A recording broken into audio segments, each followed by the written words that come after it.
welcome to the Off by One security stream. Apologies for the extra guest that you see there with no image. My microphone, my headset that I normally use when I'm traveling, like snapped. The little piece broke off, and now I can't get the mic working. So I had to like change it up, and now I'm using my AirPods with my phone, but I'm on my computer with the camera. So that's why you're seeing my lips moving probably a little out of sync, and the extra person there just hanging out, but that's just me on a phone.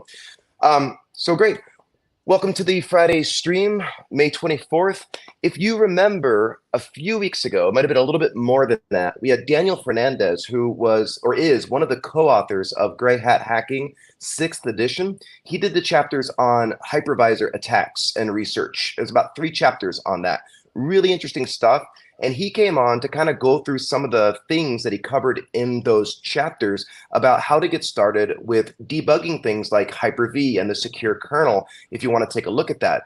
If you have noticed or paid attention recently, I think it was earlier this week or late last week that David Weston posted up an article from Microsoft about Windows 11 and a new feature available to developers where they're going to be able to write applications that take advantage of the virtualization-based security and the isolated user mode processes, like when you turn on Credential Guard and you have the LSASS process, actually called LSA ISO, running in the secure kernel instance in userland as a trustlet or isolated user mode process.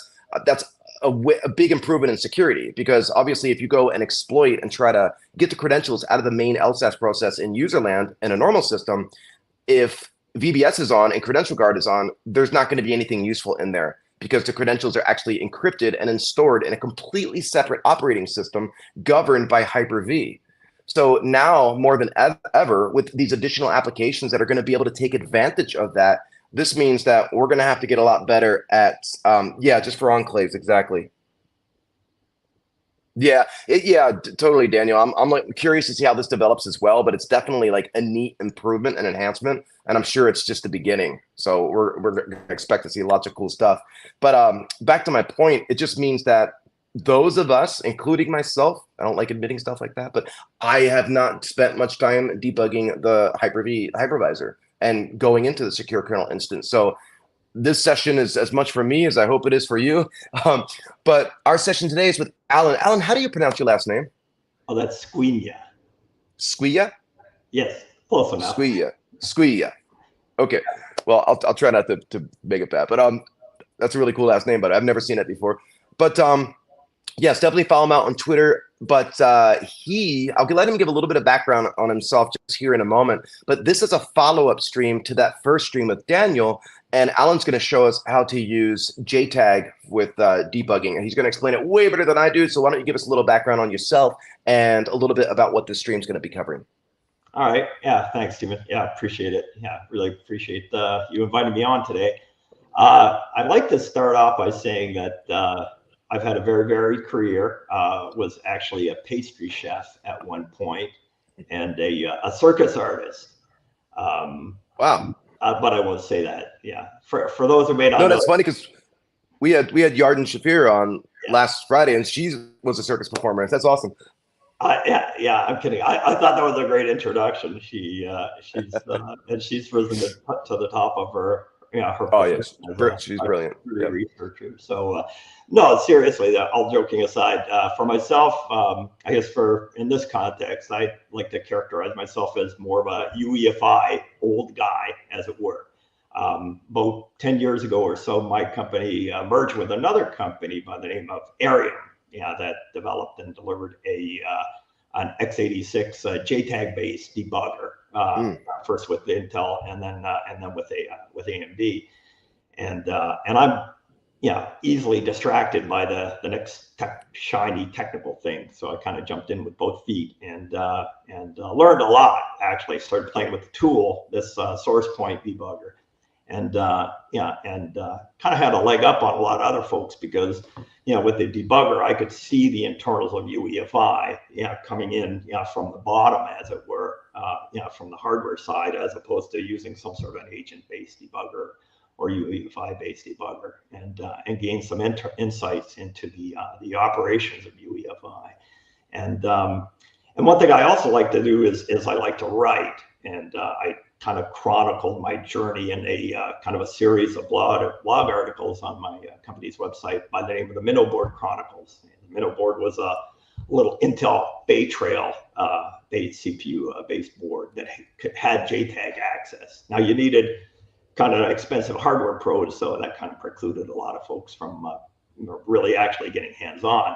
But for myself, again, kind of a learning experience, and sharing the journey with the community, I think brings everybody up, right? I mean, things I learn and people can follow in my footsteps at some point. So, so anyway, that was sort of the UEFI history. About 3 years ago or so, I just happened across Satoshi Tanda's hypervisor course, which I took.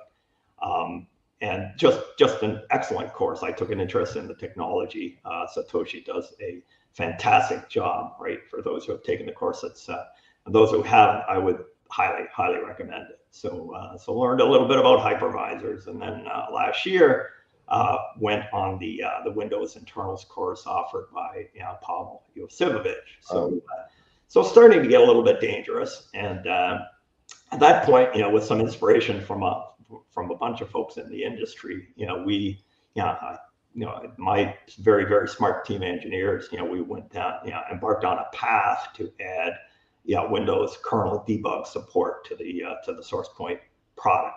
We already had a lot of the foundation per se, and then we just simply added to it. And that was about a year ago or so that we started that journey. And then about 6 months or so, people started knocking on the door and asked for like Hyper-V support. Can we debug the secure kernel? Can you take advantage of some of the facilities that are provided by JTAG and do things that you would not normally be able to do, just with conventional tools themselves. So that's what we've done, and I think everybody will hopefully see something today that they haven't seen before.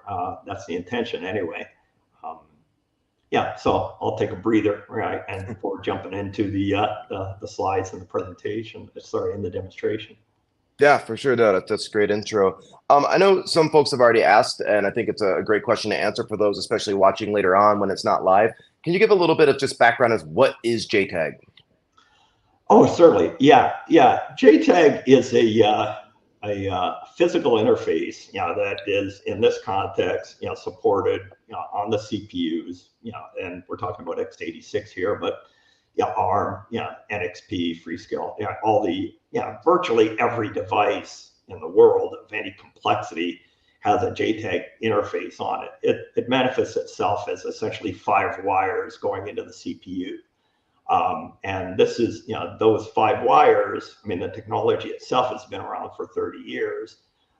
It is, because of the ubiquity of the access, is adopted for all sorts of applications. We're talking about it today in the context of a debug application, whereby a debugger, with knowledge of JTAG and access to the JTAG wires on the CPU, initiate very low level logic within the chip to actually halt it, not at a software level, but right on the bare metal, right in the silicon, right on the die itself. So when you think about it, it's pretty amazing. Actually, you've got your CPU running at however many gigahertz systems clock, and then we send a few signals and everything stops. And then you go through a bunch of debugging, and then you hit send another set of control signals, and you just resume where you left off as if nothing had happened.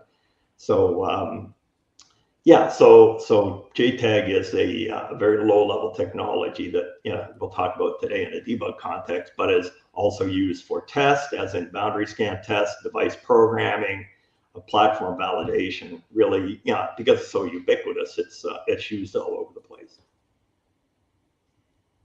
Yeah, for sure. So UEFI, that's considered ring -2 by a lot of people. You hear the same? Yeah, I think I might even have a slide on that. Oh, cool. Yeah, -2, -1, right? Eventually getting down into JTAG, which is even lower per se, below SMM for sure. Yeah, because I was thinking of back when we had Connor McGar on, it was quite like over a year ago now, I think, but we were looking at working against HVCI and kernel exploitation, and all the different methods in which you get privilege escalation and are able to do write primitives and such.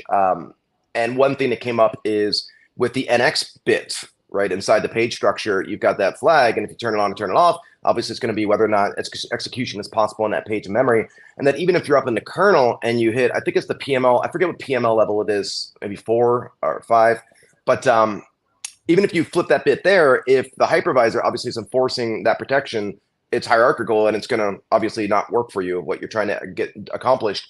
I guess my question is, do we support all the way up to like PML5?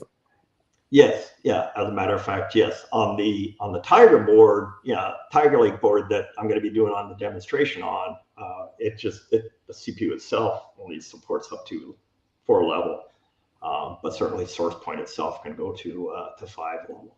Absolutely. That's great, especially for the future. All right, so Daniel's here. He says it's also interesting to note that previously any kind of debugging capability using JTAG was very expensive. Couldn't even find prices for Intel's debug probes. So it's a lot different nowadays, right? For folks that want to get into this. Yeah, that's true. It's very, very much more affordable. Not free, of course, but I mean, there have always been some impediments, for debug, using JTAG on x86. Costly probes, were expensive. NDA requirements for tools. I think we're at the stage now where a lot of those issues have been wiped away, and it just, the technology and being able to work with this stuff is a lot more accessible. Right. Does debugging UEFI require a different license? And like, does your company support that? How does that work? Like, we got the Windows license and UEFI if you want to debug it, right? Actually, they're all one license. Actually, okay, great.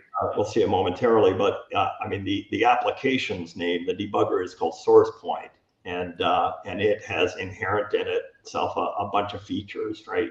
Debugger, run control type features, and trace features that are supported by the Intel Silicon. And what we just elected to do, rather than try to split everything up, we're encapsulating everything in one license. So all the features, all the good debug and trace features that you use normally for UEFI debug are now all accessible for doing the same thing with Windows, all in one license, all bundled together. Awesome. So it sounds like the questions that are coming in from students, or not students, I'll call students attendees, right? And myself, a student, are ones that you say you're going to cover in the presentation you're going to go through here. So I think it's a good idea to maybe let you flip into that. And then any questions that the audience has that he doesn't already answer and preempt for us, definitely post them up. If it's a good time for me to interrupt and say, hey, this question is very relevant to what you're talking about right now, can you answer it? We'll do that. Otherwise, we'll try to get to it at the end, so don't think I missed you. If I do miss a question, though, and we get to the end, you're like, you didn't answer my question, or ask it, post it up again. It wasn't that I intentionally did it, I just forgot. And quick note, shout out again to our YouTube sponsors and a couple other folks who have made donations to the channel to help out with the charity goals of getting some folks out to DEF CON. So thank you so much for that. It's really awesome of everyone. And let's, yes, we are all lifetime students, absolutely. So let's go ahead. I will put your screen up and mute my mic. All right, I'm going to presume that everyone can see this. Yeah, so Daniel was kind enough to allow me to co-opt his title, from the session that Stephen had a few weeks ago, and consider this sort of a part 2 of getting started with Hyper-V based debug. Just a handful of slides really to kind of get us started and put everything into context. So the demo itself will be more meaningful, but I'll just go over some of the technology inherent in the source point x86. We call it a JTAG based debugger or hardware assisted debugger. Those terms are common. You'll hear me talk about run control or probe mode. Run control is the typical things that you see in any sort of debugger, so to speak, in terms of setting breakpoints and single stepping through code and so on and so forth. And probe mode is the state that we actually put the CPU in, such that it's amenable to JTAG, right? It's under control of JTAG. So we can take advantage of all these low level run control and trace features that are only available when the platform is in JTAG mode or probe mode. As I said, about a year ago, we combined those two applications, right, to take advantage of the OS-aware aspects of, capabilities of WinDebug, Microsoft's WinDebug, with the low-level JTAG-based features that are in the SourcePoint application. And kind of borrowing a catchphrase from Andrea Lievi at Microsoft, this gives us the ability to debug the undebuggable. As you'll see in some of the visuals, we're coming in from underneath, as it were. So it makes JTAG a little bit more stealthy, perhaps, than traditional debuggers. Then we'll jump into the demo and wrap up and show everybody something they haven't seen before, perhaps. All right, so just a quick introduction to the SourcePoint ourselves. We merged with Arium about 10 years ago. The 10 years plus of best-in-class UEFI debugging. SourcePoint is used by most of the major OEMs and ODMs that need JTAG access for UEFI debug, as UEFI is fairly low level. SourcePoint itself has support for virtually all Intel CPUs going back 10 years plus. Nehalem, earlier actually, Intel Atom Core, Xeon, right? We have a very close collaboration with Intel. So we get early samples of silicon, so we're usually on the bleeding edge of the run control changes that occur as Intel goes from SKU to SKU and CPU generation and generation. And we also support on the AMC side just the server side, the EPYC family, Rome, Milan, Genoa, and the others. Fully visual source level symbolic debugger with all the run control and trace features that you can possibly want access to, I think, in general, and that are available via JTAG. So a little bit of our history, put it into context. I covered some of this earlier, but around 10 years ago or so, we had built this solid foundation for really powerful probe mode and architectural event trace, Intel processor trace, leveraging off some of the functionality inherent in the Intel Trace Hub. We've got SMM breakpoints. All of this was necessary to be of assistance to our customers for UEFI debug. And then last year, with a lot of inspiration from Alex and Andrea and Satoshi and Pavel and many others, can't name them all, I guess, we started the path down to integrating with WinDebug. And there's an interface by the name of EXDI that provides access, capability for a debugger like WinDebug to actually use JTAG to debug a target. So in the EXDI is a public API, and they had made some recent enhancements a year ago that made it much more robust. It's not a perfect interface. But it's in the current state, it's much better than it was. So seeing that update, we decided to jump in. Using probe mode, we're able to initiate set breakpoints, hypervisor-related breakpoints like VM launch and VM resume, VM exit. And in our latest beta release, we have also built in a VMCS viewer, right? For both host and guest, so that you can access, read, and make any changes, possible changes that you want to the the fields within the VMCS and sort of see what happens. So the diagram down on the bottom right, courtesy of Pavel, kind of shows some of the rings. Ring -2 for UEFI. JTAG. I like to think of JTAG coming in, from underneath or from the side, right? Where it's orthogonal really to the rings themselves. So therefore can do some things that, for example, a hypervisor might normally preclude. So, and you'll see that during the demo.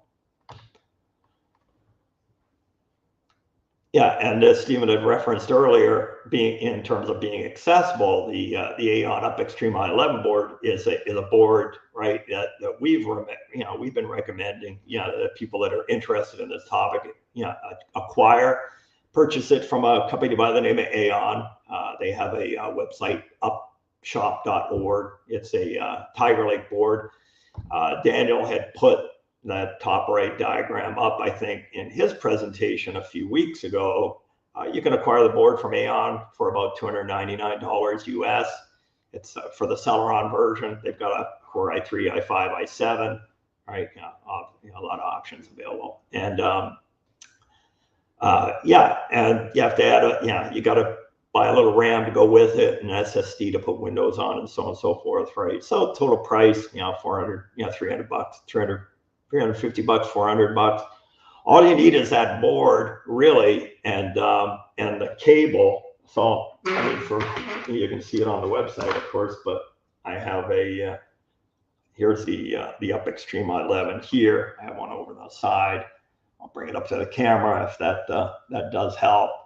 And really all you need is that and the DCI cable. Now this is the Intel Direct Connect interface cable. You can acquire that from Intel, you can acquire that from us. This particular cable plugs in with Type A on the host PC debugger, and in this case a Type C connection down onto that Tiger Lake board target. And really, that's all you really need to go to get started. Some good news actually is Aon has come out with an Alder Lake board that we just finished testing on. The Up Extreme i12, and it supports DCI and therefore JTAG debugging right out of the tin as well. So now there's a couple of boards out in the public domain. You can actually, no commercial board, right? Laptop, desktop, you buy off the at Best Buy or whatever has support for DCI. There are specific hardware, firmware strap, BIOS things that knock it down and don't make it accessible. But if you've got the resources, you can get custom boards made. With Alan, quick question. Yes. I accidentally put my camera up real close, and I meant to put yours up so you could show the cable and stuff again because it was really small on the screen. Do you mind showing that again? I'm going to put you up as the main. Let me make sure I can get that working real quick. Let's remove this, and I'm trying to figure out how to put you up as the primary. There you go. That will work. There we go. Sweet. There's the board there. Just a little, big as my hand. Nice little board. You can use it for other things other than JTAG-based debugging. We use it for web servers and various and other sundry things. Kind of a Raspberry Pi on steroids. And here's if this helps, here's the DCI cable. Type A on the one side, Type C on the other. Just those two things to get going. Nice, thank you. Sure.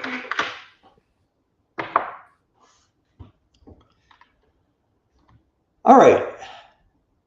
So what you're going to see in the demo is this sort of topology as shown here. WinDebug itself is the controlling application. The way EXDI works is it's using SourcePoint and JTAG as essentially the worker, right? So when you're using WinDebug in conjunction with SourcePoint, WinDebug is communicating with SourcePoint over this EXDI interface, and SourcePoint is following the commands as sent down by WinDebug and doing the heavy lifting with JTAG on run control down on the CPU.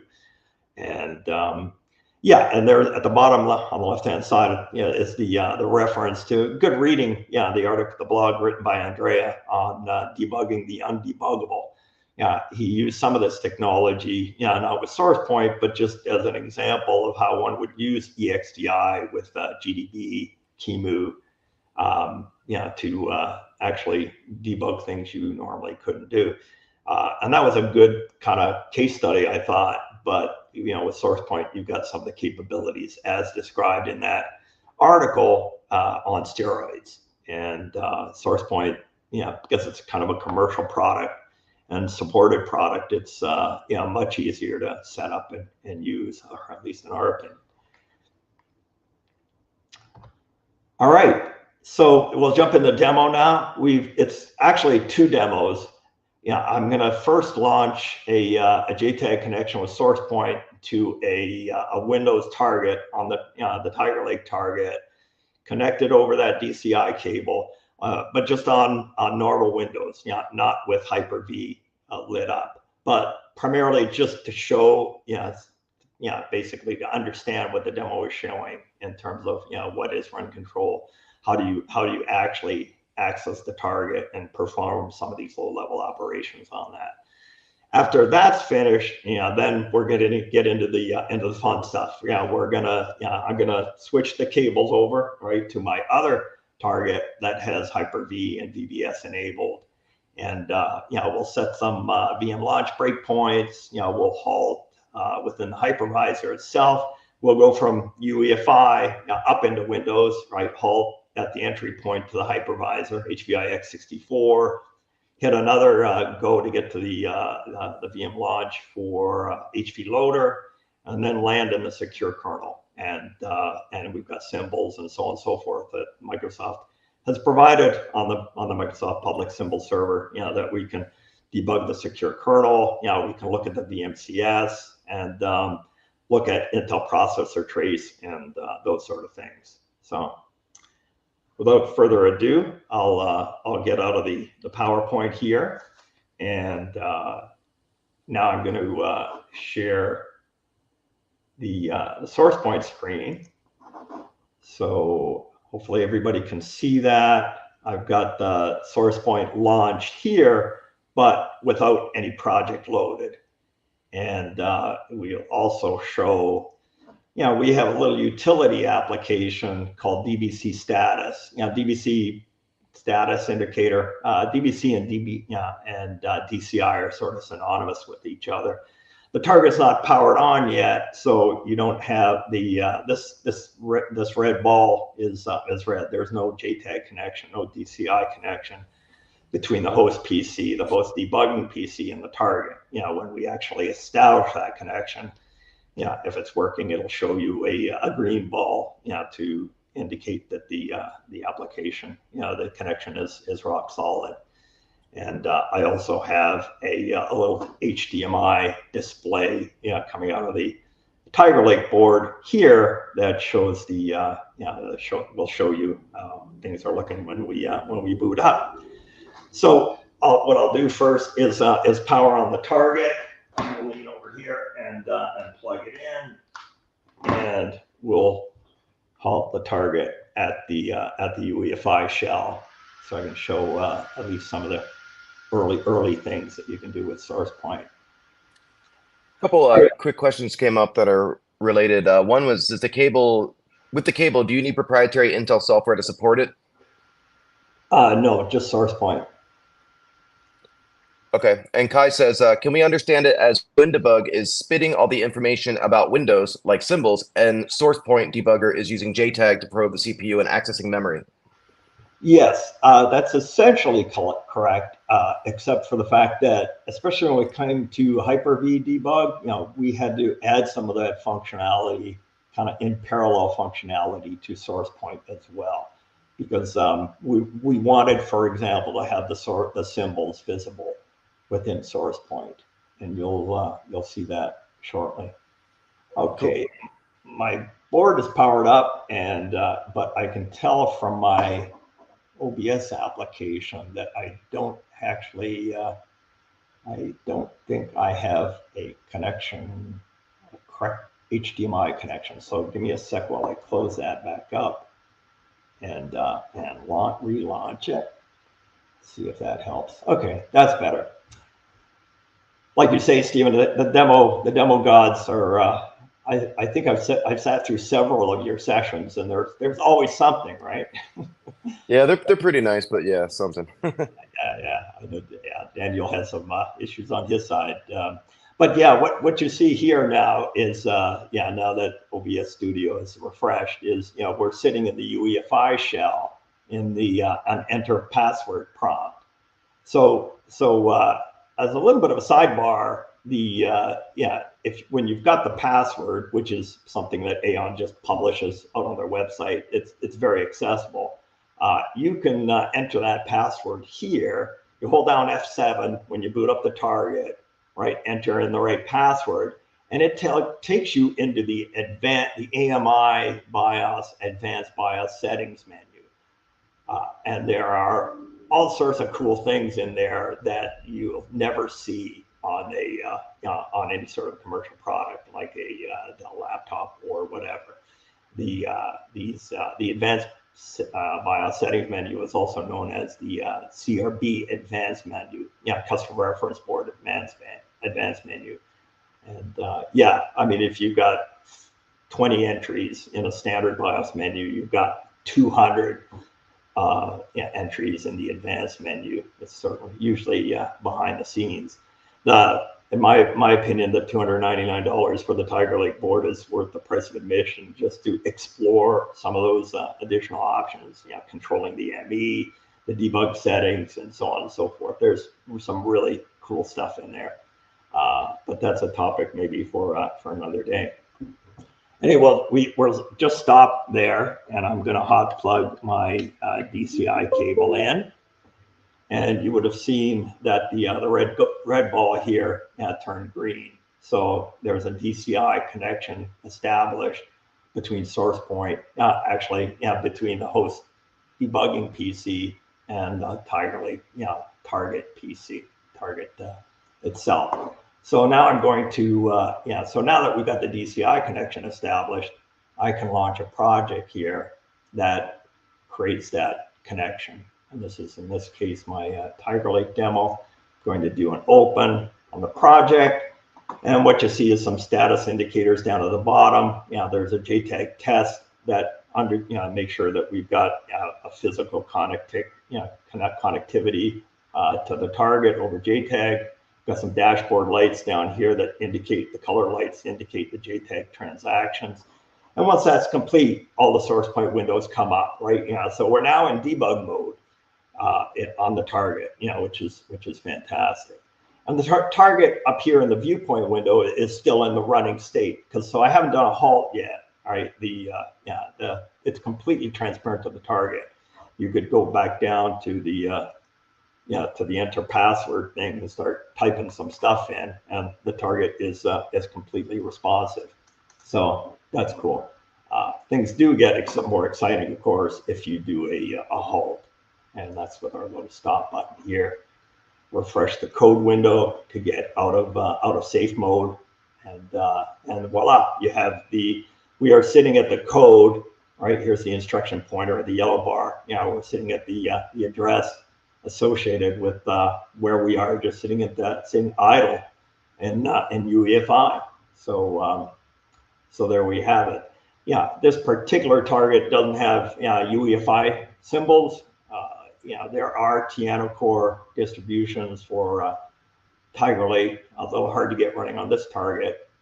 The Whiskey Lake, an earlier generation though, has a complete set of public Tiano Core UEFI symbols available for folks who really want to dive into UEFI as well as Windows. We recommend that board. We have our general register window here. Lots of interesting things that we could look at. We have our trace window over here. Symbols, there are no symbols, so this window, at least for the moment, is empty. And then we have the command window, the SourcePoint CLI, which sort of mirrors the GUI in many respects. And normally I don't have the log window open, but there's going to be some cool and interesting things that show up in there that I'll keep it open for the moment. So basic run control stuff. This is boring. You can see the where we are in the instruction pointer, and we just kind of single step and move our way through the through run control easily enough. We're going to make it a little bit more interesting and look at architectural event trace in the UEFI shell and compare it against what you see in Windows. And so I'm going to hit configure here, and I'm going to go into the trace hub tab. And this is, Trace Hub is a PCI addressable, device that is hidden by Windows. It's accessible on this target within UEFI. By the time you boot into Windows, it's hidden, but we've taken steps to mitigate that and work around it. Trace Hub has concepts of masters that are basically classes of groupings of things that you might want to debug. And in this case, I picked AET as my trace master of interest. We're going out the DCI wire, the USB wire with DVC, but we could actually go out system memory for others. And now that the Trace Hub is set up, I go into AET, and I'm going to trace all processors here. And AET is, these are all of the events. That's architectural event trace. This is not instruction trace. You use Intel processor trace for that. This is event trace. It doesn't halt the processor. You just hit go, and SourcePoint collects all the event trace data of interest, and then displays it when you do the next halt. And in this case, I've set it up just to, let's trace read MSR and write MSR events, so because those are kind of interesting, and we'll see that in the hypervisor section as well. Worthwhile mentioning again that that AET is only available over JTAG. You can't get at that from any of the rings per se. Yeah, yes. Sorry to interrupt. The font is pretty rough and small. When you can, if you can zoom in at times, that'd be really helpful for folks. Oh, okay. All righty. If it's possible. If it's possible. I think I might have learned enough to have the magnifier app available to us. Stephen, if there's something we want to see in particular, what I'll do is I'll show it. I'll bring it up once we collect some event trace data. Perfect. Just out of interest sake, so I'll just minimize that for now. One last thing, because we're talking about MSRs, we have a registers window, which is, we've tried to make it as friendly as possible. We actually have access to all of the MSRs, both the architectural and model specific MSRs, and we have them listed by name and what's the current value. Even that we extract the description out of the Intel Software Developers Manual, and you can easily find what you're looking for in here. The green indicates that we've got an MSR that has changed since the prior halt. The grayed out ones are 0. In this case, 0 are ones that are read only, and the ones with asterisks are write only. And if you're sort of more interested in, if you don't happen to have the SDM handy, you can right click on any one of these MSRs, and we have each of the bit fields labeled, and you got tooltips that pop up that will quickly have a little bit of a refresher of what that particular bit field is for. And you can change things, right? I mean, it's JTAG, so you can do anything you want, right? You can change things from 1 to 0, do some stress testing, fuzzing as it were, and have some fun with that. But just out of curiosity, so let's collect now. Let's collect some actual trace data here. I'm gonna hit go. And my target is now in a running state, and I'm going to hit stop, and we collect some trace data here in the trace window. Why don't I try the magnifier, Stephen, if that helps in this instance, so folks can see a little bit what we have in the event trace window. So we've collected all the MSR reads that happened between the prior go and stop. They're all time stamped, as you can see, and we can see which MSR was being read, and the output thereof. And if anybody's interested, you can go in here and do a find MSR and type 1B. Now, okay, what is that? Okay, so that's the IA32 ARC capabilities appears. APIC base. I'll find this kind of quickly.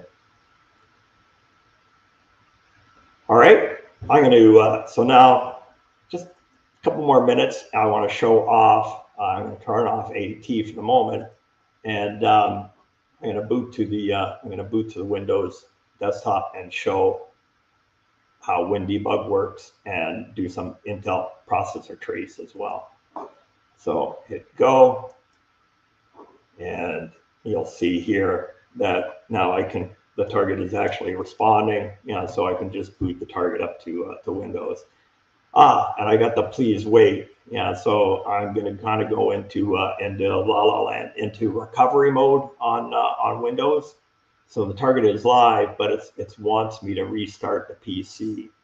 All right, so I'm not going to be able to easily get to the Windows desktop here, without doing a quick power cycle. So I'll just diverge from the scheduled demonstration itself. This will speed me up a little bit anyway. I'm going to halt the target here and do a configure first for Intel processor trace. And I'm going to trace all processors here. And well, before I do that, since I'm off the fairway now with the demo, I'm going to show some of the capabilities that are inherent.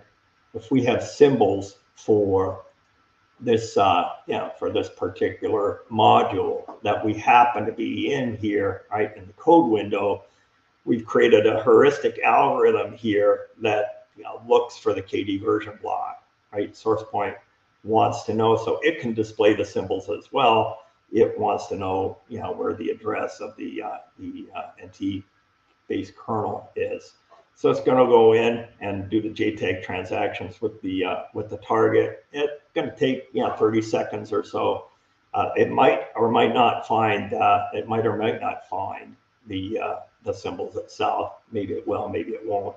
We'll let it run for another few moments, and if so, the symbols will automatically refresh inside the code window. So with some luck, we might actually find that. And in this case, it didn't. Okay, Intel ppm.pdb, which sometimes shows up in here, but since I'm off the fairway, might not in this instance show up. So away we go.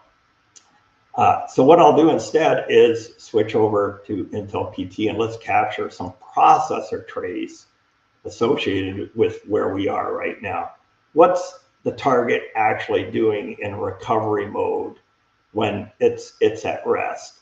So so let's turn on Intel processor trace, for all processors. Really, there's only two, and then we'll hit go, and then we'll hit stop again, and see if we can collect anything. Now it's going to take a few moments to actually collect the Intel PT. There's the transactions, and voila, we have acquired some processor trace. And again, whenever, I know maybe not everything's that interesting, but it's impossible to read what's on the screen. So again, whenever you can zoom just to show us the stuff, it's interesting to see it. Oh, thanks for the reminder. Appreciate it, Steve. Thanks. Let me get my my magnifier up. All right, and so what we did is we collected Intel PT from the very last instruction, going backwards in time. And if you look over at the code window and compare it against the Intel PT window, you can see what's happening, right? And so this is actual instruction trace. And it is possible to collect a couple of gigabytes of this if you're really looking for one of those needle in a haystack. What is the target doing leading up to a debugging event of interest? So hopefully that's a little bit more visible. Yeah, it's way better when you do that. All righty. Okay, let's see. I think I'm probably going a little bit over time, and I know people are really kind of keen and interested in the hypervisor portion of this demonstration. So I'm going to pause at this point and switch over to the other target. Yeah, that has Hyper-V and VBS enabled. Cool. And Daniel asks, can you log data reads and writes? Log data reads and writes, yes. With architectural event trace, it depends on what you mean by data per se. But AET has the ability to capture, for example, port in and port out. We are okay. Let me get my magnifier here because it's important people be able to see, I guess, the Yes. what's available on. Now, these are the events that are possible to trace architecturally with AET. So we've got interrupts, interrupt returns, exceptions, the read MSR, write MSR, port in and out, and so on. Let me go up and shrink that. So that's one of the capabilities that's possible just simply with AET. With breakpoints per se, if that's the area of interest, if you want to set a breakpoint on a particular, well, let me just, picture is worth 1,000 words. These are the breakpoint types that are supported by SourcePoint in this drop-down pick list. So standard execute both hardware and software breakpoints, execute an SMM. Oh, let me see if I can get my magnifying glass up. Oh, this is going to be a little tricky. Okay, maybe not. Let's see, can I do this? Yes. All right, here are the breakpoint types that are supported by SourcePoint. Bunch of SMM related breakpoints: execute, data access, data write, IO access and SMM, reset, SMM entry and exit, power cycle, machine check breaks. There's a machine check on the platform. You want to set some Intel processor trace up or some architectural event trace up, to capture the event preceding the machine check or the code being executed proceeding to the machine check. That's what all these are all about. They're breakpoint types. And then the three latest additions that you'll see in a moment, which is the launch, resume, and exit for virtual VMM.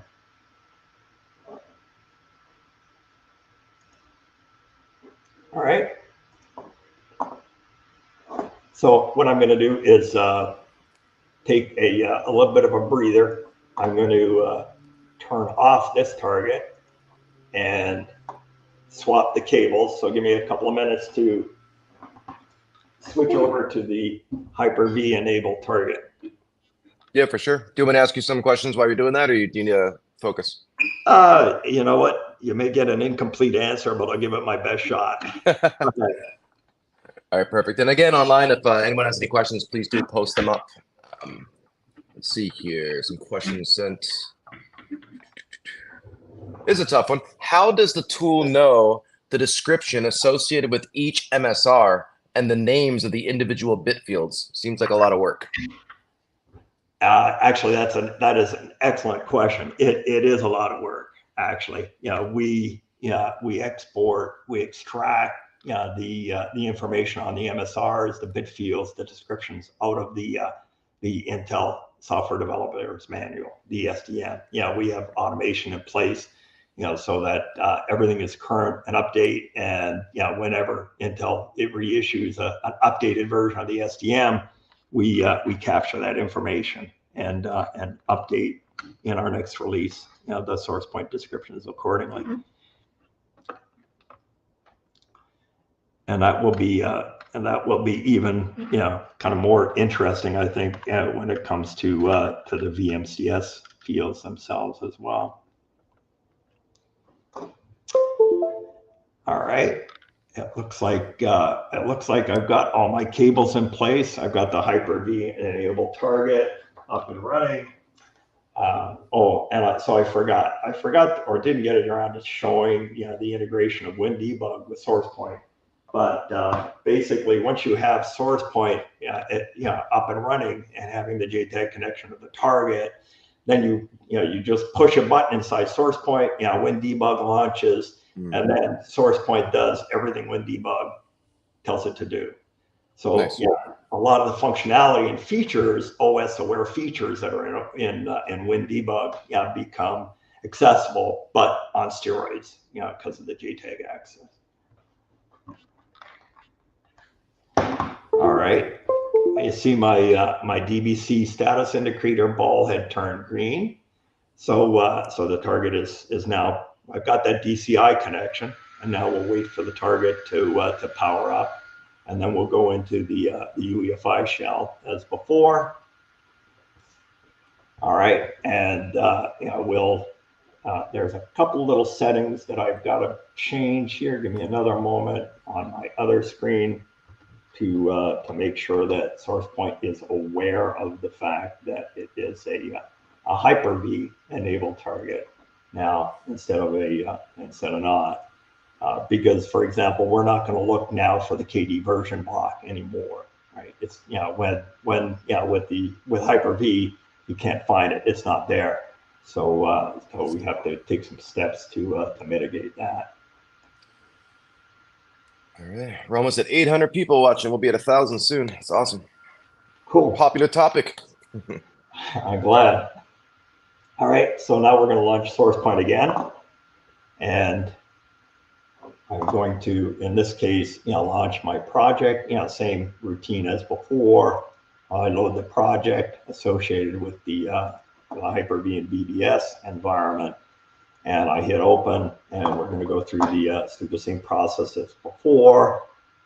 JTAG test, successful, target connection, which you would expect, right? Because the DBC status indicator ball down to the bottom is.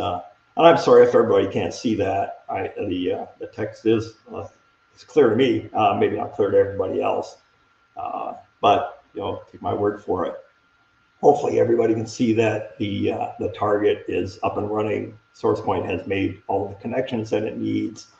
We've got symbols, pass, and cache pass available, right? For connecting WinDebug to, right, as needed. And now in this project, a couple of things is to note is in the viewpoint window, what I've done on this target is shrunk I've just gone down to one thread on the 2-thread target, the Tiger Lake target. It's so much easier to trace and see what's happening with VM host to guest transitions and back and forth and processor trace, and looking at exactly at what code is executed. It's not necessary. You can add on this target, with or another target that has our hyperthreading enabled. You could have like one thread in the secure kernel, one thread in the hypervisor, couple of other couple of other threads, or more than one actually in NTOS. It's very cool, but for demonstration purposes, it looks better to what you'll see is clearer. Once you cut your teeth on one thread, then you can move to multiple threads. All right. So I'm going to stop the target as before and halt it there, and refresh my code window again to get out of safe mode. We're back, of course, in the UEFI shell, as you can see, from the screen. This time, what we're going to do is I'm going to make this bigger. I'm going to keep remembering to make some of this stuff bigger. The breakpoints window. I've pre-populated it with 3 breakpoints, that I can set: VM launch, VM exit, and a VM resume. All right, and we are at the UEFI shell. We're not really in Windows yet, so I am going to first go back into a smaller screen, and I am going to set a VM launch breakpoint here. What else do I want to show?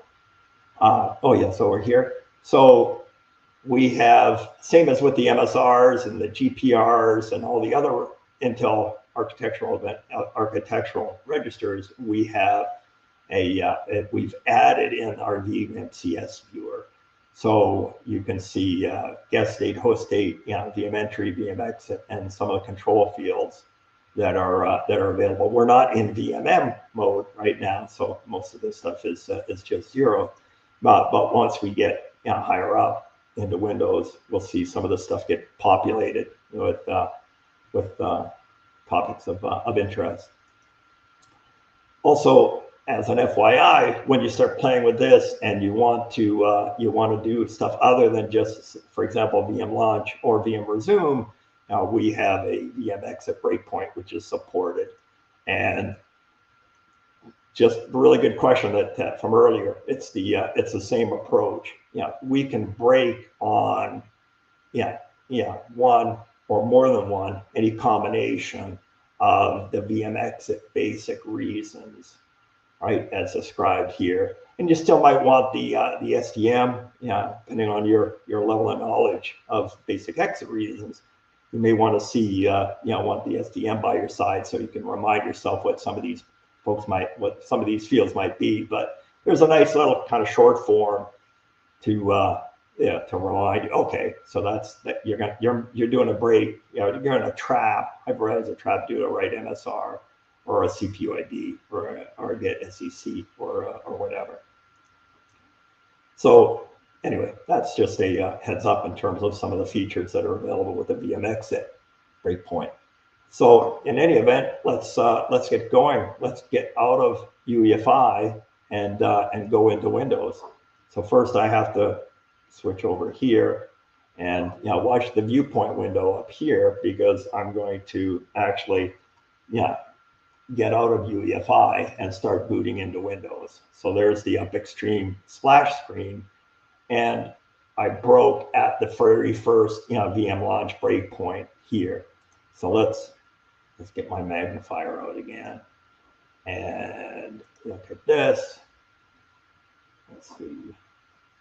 Oh, it's not scrolling over. Why is it not scrolling over?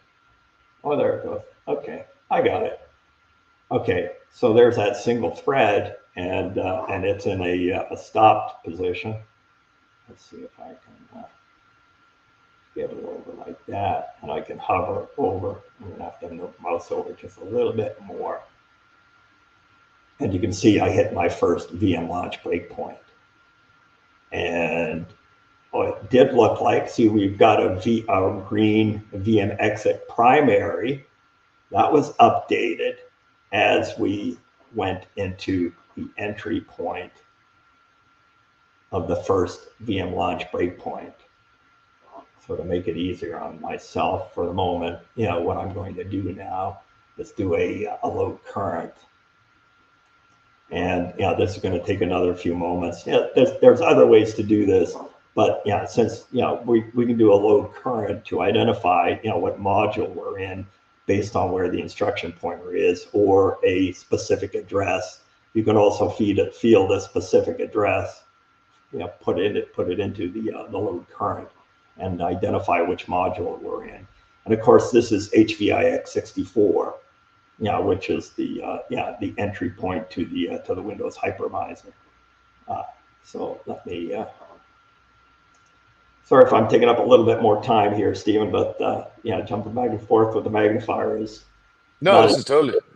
Take all the time you need. All the time you need. All right, thank you. Yeah, you can see HVIX64, right? We're looking for the symbols for that, but of course those are not available.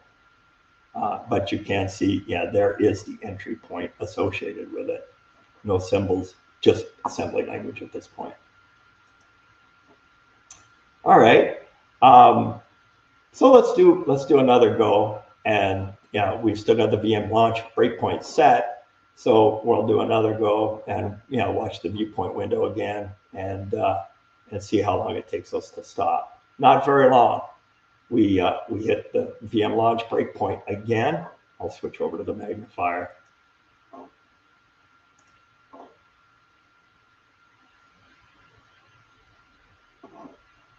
All right, we hit the VM launch breakpoint again. It appeared that the VM exit primary did change again, which was very interesting, but I'll get to that in a moment. There's an extra, for those who may have eagle eyes or not, there's an extra 1 in there, which is actually a mitigation bit against Intel processor trace. But I'll get to that in a bit. And there's the code associated, with the entry point to HB loader. All right, and I know I can do the load current again, but just take my word for it. Don't have symbols for HB loader either. So we'll hit break, go again, and we stop again, a VM launch breakpoint, and the code window's over here. I'll do a load current again, and it's going to go out and look for, same heuristic search, and it did find it. As a matter of fact, we are now in the secure kernel. Let's move this out of the way. I'll do a share here, a magnification again, so folks can see. Now we have secure kernel. These are public, and Microsoft makes these available inside within the Microsoft symbol server. And there's the entry point, to this function within secure kernel. And you can see symbols as they go through. Let's mouse over here. Let's go over a little bit to the right, and click in the symbols window. Forgive me if this is awkward a little bit, but it is now possible to see the symbols associated with the secure symbol model, because of course Microsoft provides them. So there's some of the IUM. Some of this, of course, is in the regular. Some of these, of course, are in the VTL0 kernel. This is the VTL1 world, the secure world, and not the normal world. So there's some differences, obviously, within the functions. All right, let me shrink it back down for my own benefit. So let's look at some interesting things. Notice down here, we are in VM guest. Of course, we're in the secure kernel. We're in guest mode. So of course, we can look at the guest state inside the VMCS viewer, and make that a little bit bigger, perhaps, so we can see all of the descriptions. But sort of again, you have access to the some of the key and interesting fields that might in fact be of interest in the and we have, as with the expand again, you can turn, when you're in guest mode, you can turn off LBR, last branch record, trace on or off. It's off here. BTF, this is the debug control register, right? So there's a bunch of interesting things in here that you, and they're all tooltip. So you can have a quick look, have the SDM by your side, but have a quick look at them anyway. Now I'll show something else that I think is really, really interesting. Let's open up another register window over here, and let's open up VMCS, but let's look at the host state. So this is the get state here, and the host state is on the left. My magnifier, I should show. And this is get state, and this is host state. So it's kind of cool that you can access the host state when you're in guest mode, I think, anyway. Let's see. Yeah, that's super cool. Can you repeat that actually? Certainly. What you're seeing on the screen here is, we are in the secure kernel. We are in VM guest mode, and the right window here is the guest state registers for the VMCS, and you on the left-hand side are the host state registers. So it's one of the power capabilities of JTAG that from within the guest state you can access the host state. That's super cool. That's why I wanted you to say it again. Make sure folks heard that. It's good stuff. Thank you. All right. So with how are we doing for time? All right, I'll demonstrate just a couple more things. With yeah, here you are in the secure kernel in the code window here. I'll magnify that to make it a little easier to see. And obviously at the entry point, to where the very first VM launch happens, and I'll do it. You probably can't see it over here, but I'm going to hit the. I'm just going to kind of do single stepping through the through the code. So you have run control capabilities within the secure kernel.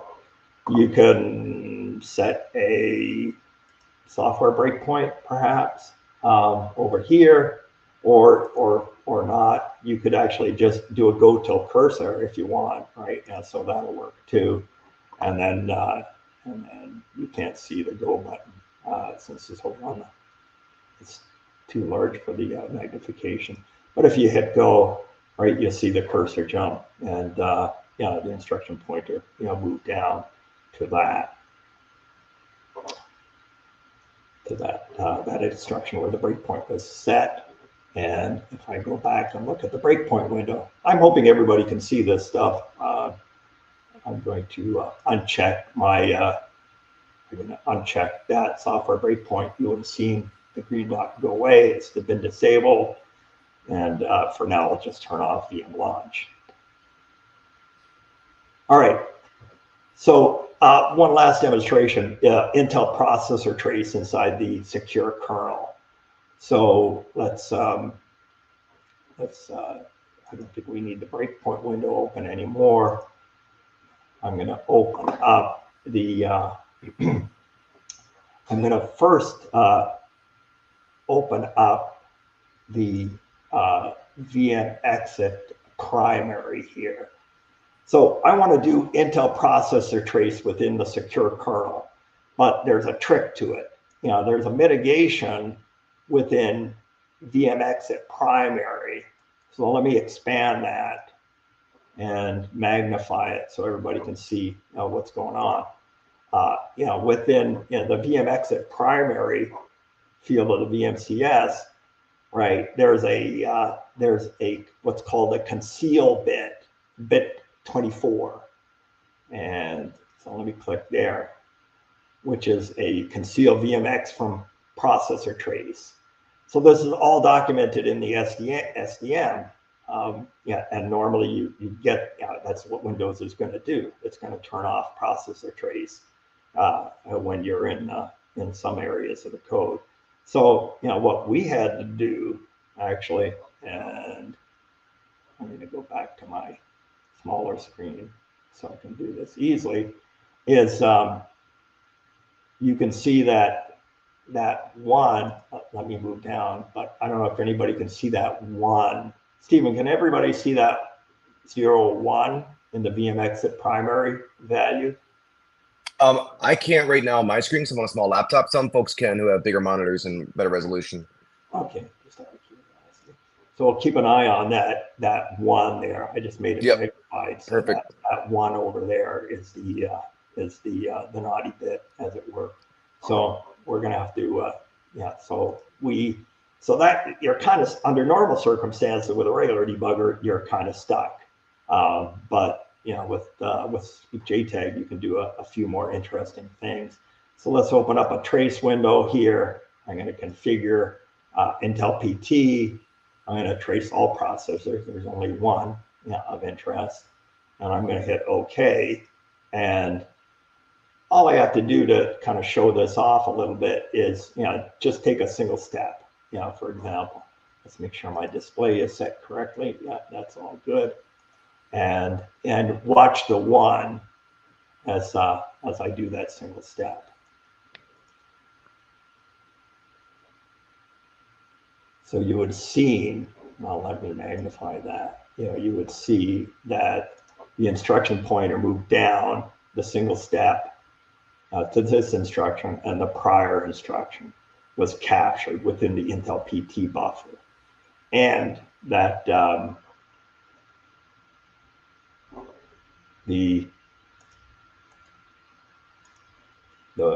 now you can't see it. I'm going to move over. The conceal bit was cleared. by source point, right? Because we're coming in from underneath. It would be somewhat difficult to do that otherwise, I think. All right. It's coming up on a quarter after. Let's just show one more thing.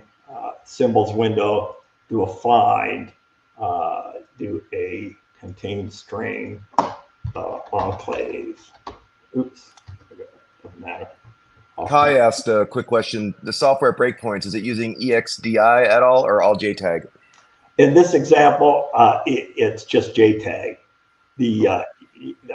Because I haven't launched WinDebug, we're not actually using the EXDI interface yet, right? WinDebug works a little bit more different is obviously a little bit more different in this environment because it has no access to the kernel and KD version block and things just operate differently in a hypervisor environment. If you're Microsoft, you're fine. If it's somebody else, if it's something else, it's a little bit more difficult. So here's an interesting function that we want to set a breakpoint in and say, okay, and let's do a go. Let's see if we can capture some of the prelude to the enclave code. Target's in a running state at this point, so we have not hit that breakpoint, but we can. I'm going to mouse over to my target, and now I'm going to log in, and I have to enter my password and log in. And you can see from up here, source point is, the target is still in a running state, which is obvious, right? I'm logging into the target and seeing everything. Now I'm on the desktop, away we go. So now here's I'll move my source mouse out of the way and highlight the viewpoint window, move my mouse down here. Oh, and it looks like we actually did hit a breakpoint up here. And there we go.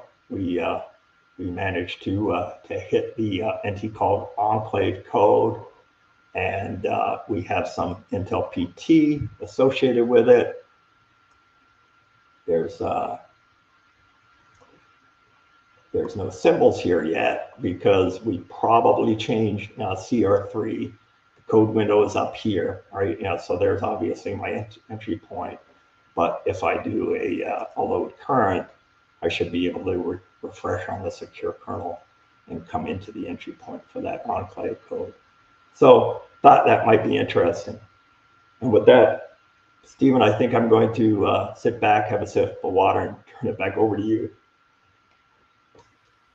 Awesome. Great. Thank you very much. Yeah, that was super cool stuff. I think everybody now wants you to show us an escape. I'm just kidding. No, but that is super awesome. Let me put the cameras back up here. All right, we are back with the mystery guest here. No, that's again great. Like Daniel said, another great stream. Thanks so much for the membership, Daniel. That's really awesome. Oh, 10 memberships. Whoa, thanks, dude. That's really, really cool. That'll be super helpful for our goals. Great. So someone's going to say, oh, quick favor to ask you. Those of you, because we're over 1,000 people right now, those of you who are watching on Twitter X, can you hit the like button on the stream that you're watching? Not on YouTube. That's like for the metrics. So I just want to know how many people are actively watching it because it shows the numbers, and I've always been curious about the Twitter side of things. So sorry about that. If you can, awesome. But if you do have questions for Alan, now would be the time to post them up because we're going to be wrapping up here in a moment. But that's super neat stuff. I think that it's definitely going to kick off a lot of people feeling a lot more comfortable and confident about going out and trying to get started in this area. Oh, Stephen, do you have another moment? I almost forgot. I have a wrap-up slide, believe it or not. Yeah, for sure. Share that? Yeah, share your screen again and I'll put it back up. Oh, terrific. Thank you. Hold, give me a second here. Sure. But last chance to get some questions in for Alan. And if you're on Twitter, I don't think we can't see your questions posted onto the YouTube stream and StreamYard. So unfortunately, I can't answer those. We have Discord as well, of course. All right. Waiting for your screen to show. Coming up. Share. Select a tab to share. Where's PowerPoint hiding away?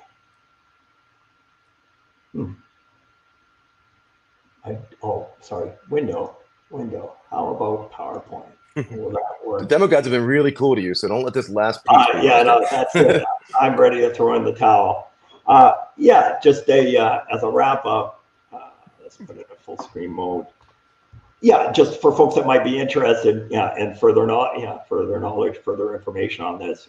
I mean, we've got a ton of videos, getting started guides, online help, and so on and so forth on our website at SourcePoint Academy. So feel free to browse through that. If you're actually thinking of jumping in and getting your feet wet, the getting started guides actually for UEFI and then for debug, WinDebug are very, very helpful. And yeah, just to mention the tools available now, right? There's we're kind of following the Hexrays playbook, as it were. There's a kind of individual researcher, hobbyist, home version of the tool, right? And you want inquiries on that, the best way to do it is to email that address, or if you want to do some work with for your company and acquire an enterprise license, just hit the website there. My DM is open, so reach out to me on Twitter or in mail, or my email address is a lot of folks already have it too, so I'll take all inquiries there. And that's all I got, Stephen. Great, that's awesome. So thanks again, super cool stuff, appreciate it. Again, if you have any questions and you weren't able to post them now, go ahead and post them as a comment on YouTube, and I'll nudge Alan to go check them out and get back to you. Next Friday we have Josh Stroschein, I hope I got his name right, to talk to us about a really cool session on process injection techniques, a deep dive into process hollowing and shellcode. So be on the lookout for that one next Friday. And aside from that, have a great weekend. Thank you so much again, Alan, really appreciate it. And thanks, Daniel, for those gifts. That's super awesome. And we will see you next time. Thanks very much, all. Bye. Thanks.